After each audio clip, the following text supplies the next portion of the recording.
মৰমৰ ছাত্ৰ ছাত্ৰীসকল, আহচোন আজি আমি পঞ্চম শ্ৰেণী পৰিৱেশ অধ্যয়নৰ পাঠ নং 2 পৰিস্থিতিতন্ত্ৰৰ সম্পৰ্কে কিছু কথা জানো আহা। পৰিস্থিতিতন্ত্ৰ কথা জানিবলৈ যাওঁতে আমি পৰিৱেশৰ সম্পৰ্কে কিছু কথা জনা দৰকাৰ। আমি আগৰ পাঠত আমি পৰিৱেশনো কি সেই বিষয়ে ইতিমধ্যে পাই আহিছোঁ। তথাপিও পুনৰ এবাৰ মই তোমালোকৰ আগত সোঁৱৰাই দিছোঁ। পৰিৱেশ বুলি ক'লে আমি থকা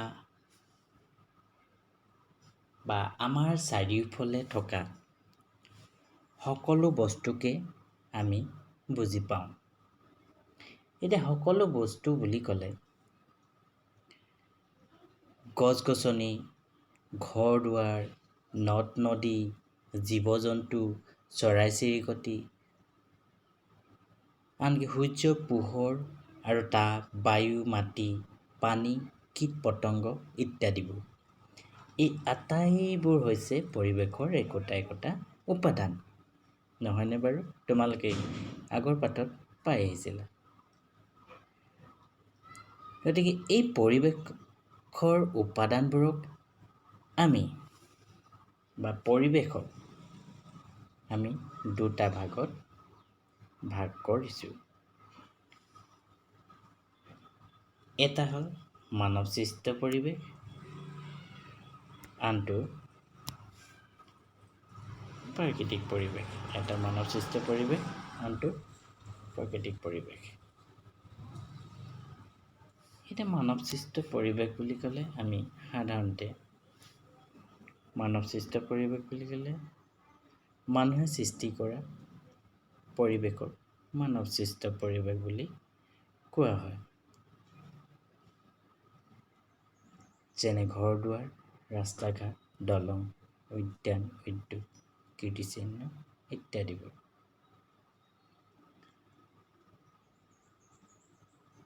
এইবোৰ কিন্তু মানুহে প্ৰকৃতিৰ পৰা পোৱা উপাদানবোৰৰ পৰাই নিৰ্মাণ কৰি লয়। তলৰ ছবিখনলৈ মন কৰা।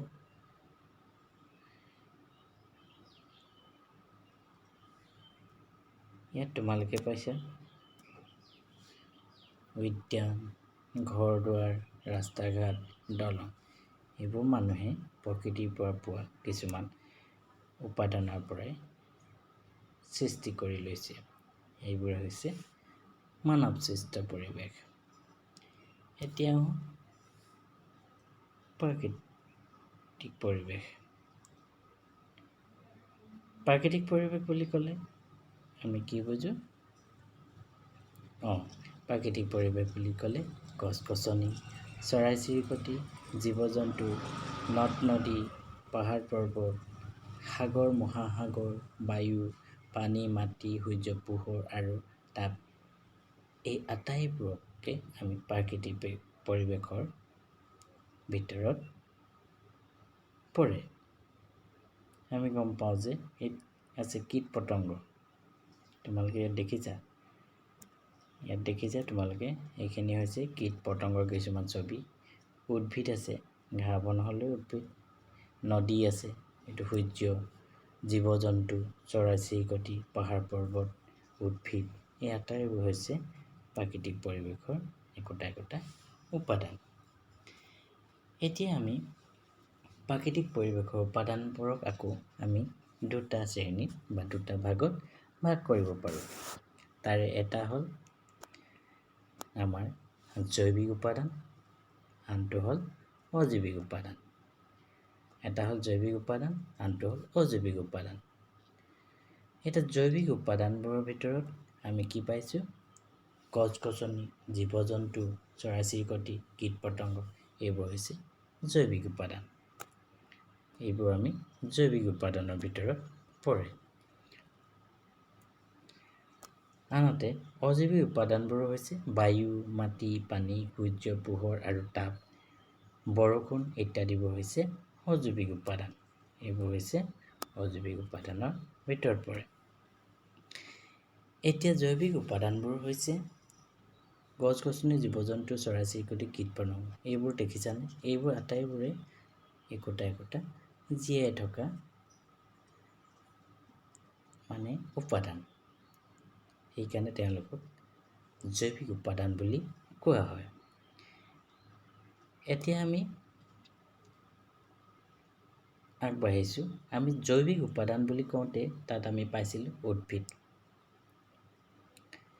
এই প্ৰাকৃতিক উপাদানবোৰৰ ভিতৰত আমি কিছুমান উপাদান উৎপাদক আৰু কিছুমান উপভোক্তা থাকে।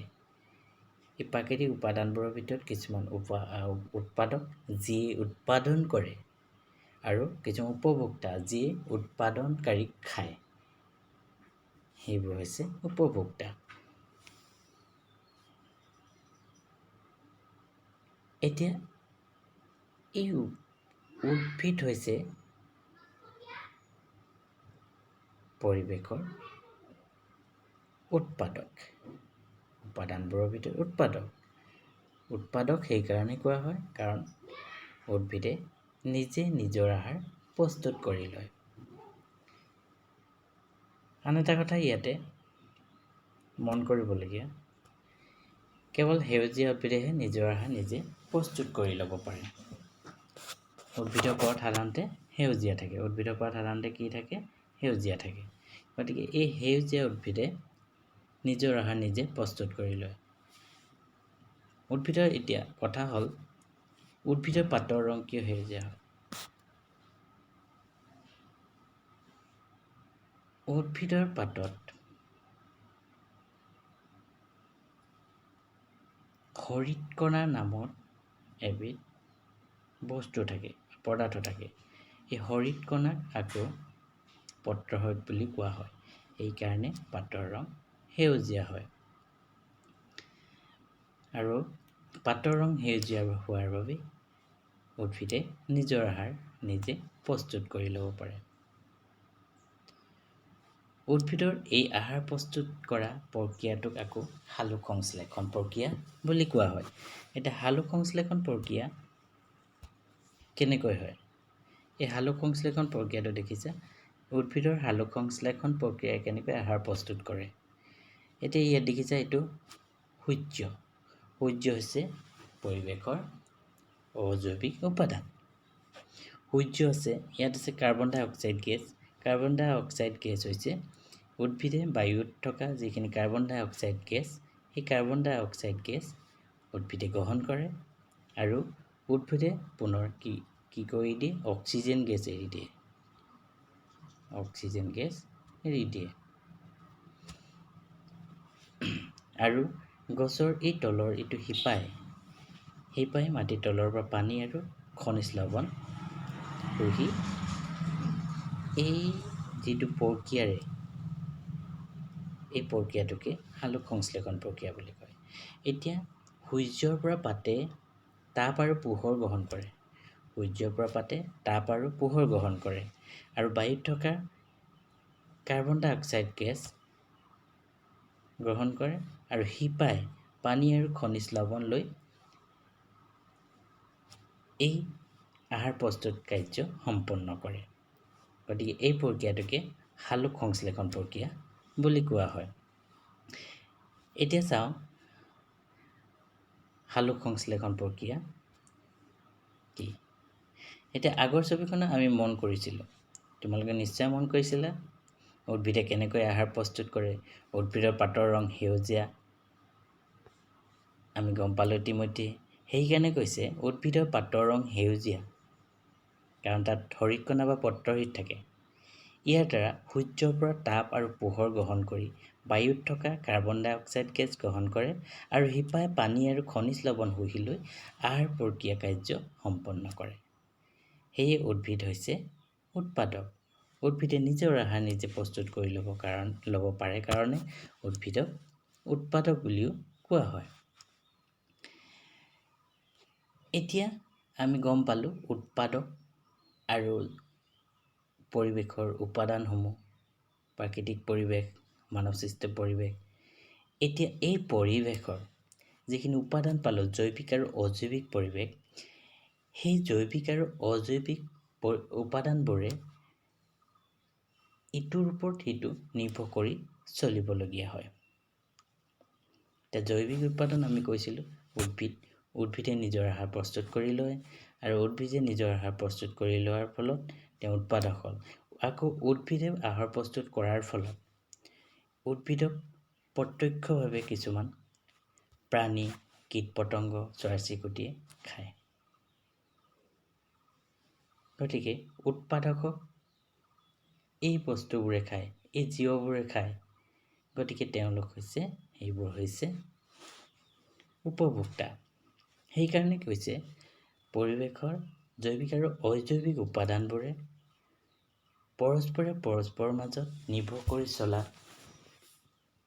চলি পৰিস্থিতিতন্ত্ৰ গঠন কৰে। যে পৰিৱেশৰ জৈৱিক আৰু অজৈৱিক উপাদানবোৰ পৰস্পৰৰ মাজত নিৰ্ভৰ কৰি চলি পৰিস্থিতিতন্ত্ৰ গঠন কৰে। এতিয়া উদাহৰণস্বৰূপে তলৰ ছবিখনলৈ চোৱা। এইখন ছবি মন কৰিছানে তোমালোকে? ছবিখনলৈ ধুনীয়াকৈ মন কৰা। কেনেকৈ মন কৰিবা? ছবিখনলৈ এই যে উদ্ভিদ দেখিছা, উৎপাদক, প্ৰডিউচাৰ বুলি লিখা আছে। এই উৎপাদক, উদ্ভিদটো হৈছে উৎপাদক। এতিয়া এই উৎপাদকৰ পৰা বা উদ্ভিদৰ পৰা অক্সিজেন গেছ বায়ুত এৰি দিছে। উদ্ভিদে কি কৰিছে? অক্সিজেন গেছ বায়ুত এৰি দিছে। সেই অক্সিজেন গেছ আৰু কোনে লৈছে? প্ৰাণীয়ে লৈছে। এতিয়া মন কৰা, উদ্ভিদ হৈছে উৎপাদক। এতিয়া এই উৎপাদকক প্ৰথমে কোনে খায়? উদ্ভিদ খোৱা প্ৰাণীয়ে খায়। যেনে তৃণভোজী প্ৰাণীয়ে খায়, বা তেওঁলোকক প্ৰাথমিক উপভোক্তা বুলি কোৱা হয়, যিয়ে পোনপটীয়াকৈ উদ্ভিদক খায়। ডাইৰেক্ট উদ্ভিদৰ পাত খায় বা কোমল উদ্ভিদৰ ডালপাত খায়, তেনেকুৱাবোৰ প্ৰাথমিক উপভোক্তা। তেওঁলোকে ডাইৰেক্ট বা তেওঁলোকে প্ৰত্যক্ষভাৱে উদ্ভিদক খায়। আৰু এই প্ৰাথমিক উপভোক্তাক আকৌ এই মাংসভোজী প্ৰাণী বা দ্বিতীয় শ্ৰেণীৰ উপভোক্তা বা গৌণ উপভোক্তা বুলি কোৱা হয়। এই প্ৰথম হৈছে উদ্ভিদক খোৱা প্ৰাথমিক উপভোক্তা, আৰু প্ৰাথমিক উপভোক্তাক আকৌ দ্বিতীয় উপভোক্তা খায়। দ্বিতীয় উপভোক্তা বা গৌণ উপভোক্তা বুলি কোৱা হয়। আৰু প্ৰথমে আমি ক'লোঁ উদ্ভিদে অক্সিজেন বায়ুত এৰি দিয়ে, আৰু বায়ুত থকা কাৰ্বন ডাই অক্সাইড গেছ উদ্ভিদে গ্ৰহণ কৰে। এতিয়া সূৰ্যৰ পৰা উদ্ভিদে তাপ আৰু পোহৰ গ্ৰহণ কৰে, আহাৰ প্ৰস্তুত কৰে। বৰষুণ, পানী সৃষ্টি হৈছে, পানী তললৈ গৈ উদ্ভিদে শিপাইদি পানী সেৱন কৰিছে, সূৰ্যৰ পৰা তাপ আৰু পোহৰ লৈছে। আৰু এইখিনি দেখিছা, এইখিনি হৈছে বেক্টেৰিয়া। যেতিয়া গৌণ উপভোক্তাটো মৃত্যু হ'ব, মৃত্যু হোৱাৰ পিছত তেওঁ কোনো এটা ঠাইত পৰি থাকিব বা পুতি থোৱা থাকিব। এই পৰি থকাৰ ফলত সেই বস্তুটো কেইদিনমানৰ পিছত চাবা এইযোৰ গেলি যাব। গেলি যোৱাৰ কাৰণ হৈছে তাক বেক্টেৰিয়াই খাইছে। বেক্টেৰিয়াই খাই তাত এই বস্তুটো নাইকিয়া কৰে, শেষ কৰি দিয়ে। আৰু শেষ কৰাৰ পিছত এই ঠাইখিনিত কিছুমান বেক্টেৰিয়া আহি মাটিৰ তললৈ যায়, আৰু এই বেক্টেৰিয়াবোৰ কি কৰে? কিছুমান খনিজ লৱণ বা সাৰৰ সৃষ্টি কৰে। সেইবোৰে গছৰ শিপাই কি কৰে? গ্ৰহণ কৰে। এনেকৈ সালোকসংশ্লেষণ প্ৰক্ৰিয়া সৃষ্টি হয়, আৰু এটাই আনটোৰ ওপৰত নিৰ্ভৰ কৰি এটা পৰিস্থিতিতন্ত্ৰ গঠন কৰিছে, বা এটা খাদ্য শৃংখল গঠন কৰিছে।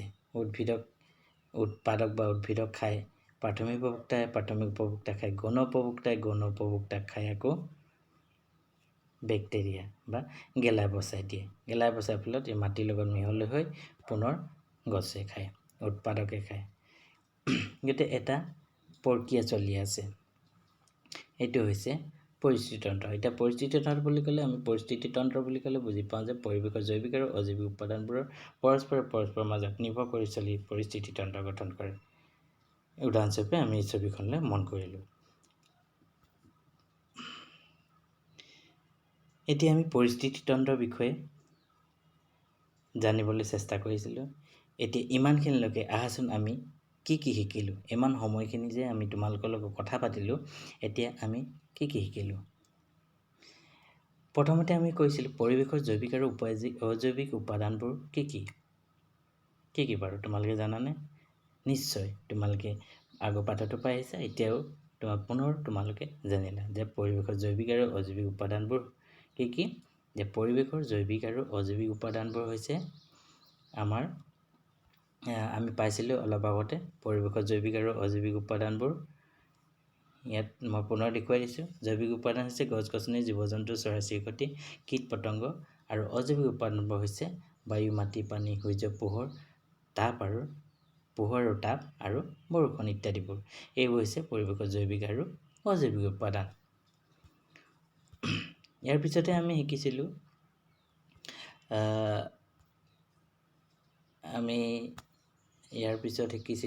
উদ্ভিদক কিয় উৎপাদক বুলি কোৱা হয়। কিয় উৎপাদক বুলি কোৱা হয়? ঠিক আছে। আমি উদ্ভিদে নিজে নিজৰ আহাৰ প্ৰস্তুত কৰি লোৱাৰ বাবে উদ্ভিদক উৎপাদক বুলি কোৱা হয়। উদ্ভিদৰ পাতৰ ৰং কিয় সেউজীয়া হয় বাৰু? উদ্ভিদৰ পাতত হৰিতকণা বা পত্ৰহৰিত থকাৰ বাবে উদ্ভিদৰ পাতৰ ৰং সেউজীয়া হয়। ইয়াতে মই আৰু এটা কথা যোগ দিছোঁ, কেৱল সেউজীয়া উদ্ভিদেহে নিজৰ আহাৰ নিজে প্ৰস্তুত কৰি ল'ব পাৰে। এতিয়া সালোক সংশ্লেষণ প্ৰক্ৰিয়া কি? সালোক সংশ্লেষণ প্ৰক্ৰিয়া তোমালোকক অলপ আগতে দেখুৱাইছিলোঁ যে সালোক সংশ্লেষণ প্ৰক্ৰিয়া হ'ল যে উদ্ভিদে নিজৰ আহাৰ নিজে প্ৰস্তুত কৰি লোৱা প্ৰক্ৰিয়াটোকে সালোক সংশ্লেষণ প্ৰক্ৰিয়া বুলি কোৱা হয়। কেনেকৈ সালোক সংশ্লেষণ প্ৰক্ৰিয়া কৰে? যে সূৰ্যৰ পৰা তাপ আৰু পোহৰ গ্ৰহণ কৰে পাতত থকা হৰিতকণাৰ দ্বাৰা, আৰু বায়ুত থকা কাৰ্বন ডাই অক্সাইড গ্ৰহণ কৰি লয়, আৰু মাটিৰ তলৰ পৰা গছৰ শিপাই বা উদ্ভিদৰ শিপাই পানী আৰু খনিজ লৱণ শুহি লৈ সালোক সংশ্লেষণ প্ৰক্ৰিয়া সম্পন্ন কৰে। তাৰপিছতে আছিলে যে পৰিস্থিতিতন্ত্ৰ কেনেকৈ সৃষ্টি হয়।